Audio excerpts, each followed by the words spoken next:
What's up, everyone? How y'all doing today? My name is Reef, and this is your Daily Chat Season 6, Episode 12 for May the 18th, 2021.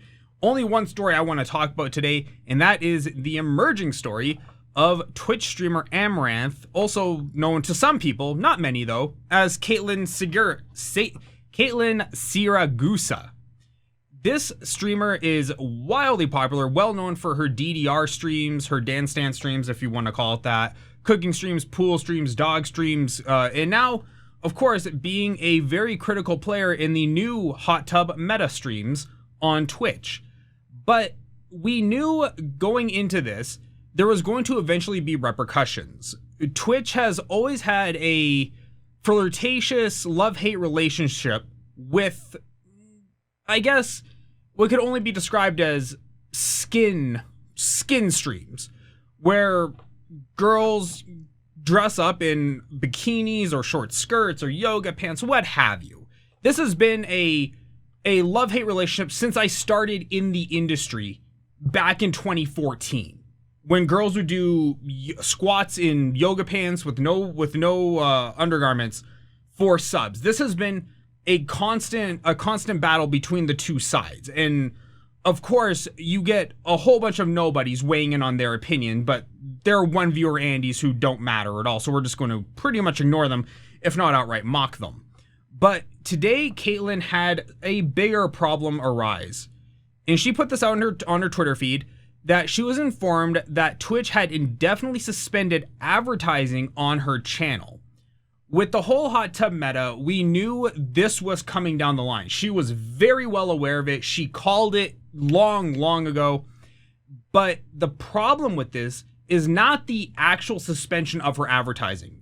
Caitlin has 4 million Instagram followers, 1.2 million Twitter followers, tons and tons of Twitch viewers, OnlyFans, Patreons. She has numerous avenues of revenue generation. She is more than okay. While I'm sure the advertising, it sucks to lose any kind of money, I would be shocked if she said that this was any kind of meaningful financial impact on her. With all of her holdings, I'm sure she's more than okay. But the problem that came through this was the fact that they did it silently. They demonetized her advertising silently. They never told her. They never told her manager, her partner manager at Twitch. She found out by looking at her analytics and noticing that her ad revenue for that month was down. And then she had to go through the chain and go through her partner manager, and they had to move through the internal chain, eventually to find out that her content was deemed not advertiser friendly. Once again, we knew that this was an issue. We knew that this was going to be an issue. And Caitlin saw it coming, but once again, having it done silently is a very bad thing on Twitch's part, because Twitch has had a huge issue with transparency and enforcement of the rules. This is one of these things that every TwitchCon you see them talk about. We're going to be better about transparency, and they never are. It's like an abusive relationship with Twitch. So this step forward, it just goes to show that they still arbitrarily enforce rules, because Indie Fox, as we know right now, has not had her advertising demonetized yet. This is a very bad look for Twitch, and to do it to such a high profile creator. The average views for Amaranth is anywhere between 8 and 14,000 concurrent viewers. She pulls in all the viewers. This is one of their more high profile things that they've done to a partner in, I would have to venture, the last number of years. Because normally when partners are punished, they're just straight up banned or, temporarily suspended. I can't really think of any time in recent memory when we've had a large partnered streamer be demonetized but still be active on the platform.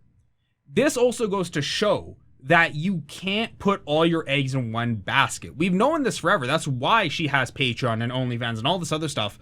We all know this, but it's one thing to know it. It's another thing to live it. She lives it by having this diversification of revenue generation streams, whereas most people only have the one stream, or maybe a Patreon, or maybe an OnlyFans. So this is one of those notes that you should take going forward, that you can't ever think that this one platform is going to be your payout forever. People thought that with YouTube, and now we have rampant demonetization of channels all over YouTube for having one too many bleeps in your video or having one too many suggestive images in your video. This whole transformation of the landscape is moving more back towards the traditional media side of things, where every platform wants to be like old TV. They want to be accepted like old TV, and they're not moving forward.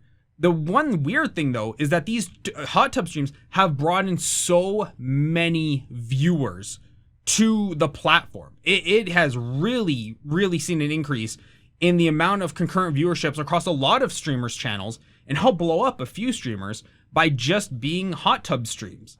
I know this has been a topic not even internally between Twitch and the content creators, but between the content creators themselves. People like QT Cinderella and Milena Tootie have had very vocal opinions about the hot tub streamers.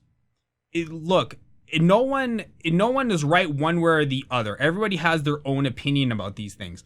But I think the one thing we can all agree on is the fact that silently demonetizing any content creator, big or small, is a terrible, terrible way to go about running your website. I am not a multi-billionaire. I can't really say it one way or the other that, hey, you made the right call. But I can use common sense and say you made the wrong call by silently demonetizing it. They could have approached Amaranth. They could have told her, hey, in X number of days, we're going to be yanking your advertising revenue because we've had X and XY complain about the hot tub streams. It's one of these things that there's a better way to go about it, but for whatever reason, Twitch just always decides to pick the worst road, the most unpaved, bumpiest road you could ever find in the history of ever. So that is currently what's happening. Amaranth is still, I guess, trying to work through this with her manager, see what they can do. But ultimately, in the end, financially, she's fine. This is more of a business thing of, it was just a really bad look for Twitch and a shock to a lot of us going forward. And I would not be surprised if a lot of people start really, really heavily looking into diversification. Now, with the Twitch partnered contract, you are actually barred from being able to stream on other platforms like YouTube Live, D Live, Torvo, or any of the foreign websites. You're barred from being able to stream on those because of the Twitch exclusivity clause. But you know what? Going forward, we might see a lot of people instead just say, F it, if their sub counts aren't high enough on Twitch to really be a sustainable revenue source, just start diversifying out and just going to other platforms and grabbing subs from there. You never know. I'm very curious to watch and see how this goes forward, but there is your news for today. That is Daily Chat Season 6, Episode 12. Hope you guys enjoyed this video. If you did, please hit that subscribe button, and I'll see all of you on the next episode. Bye.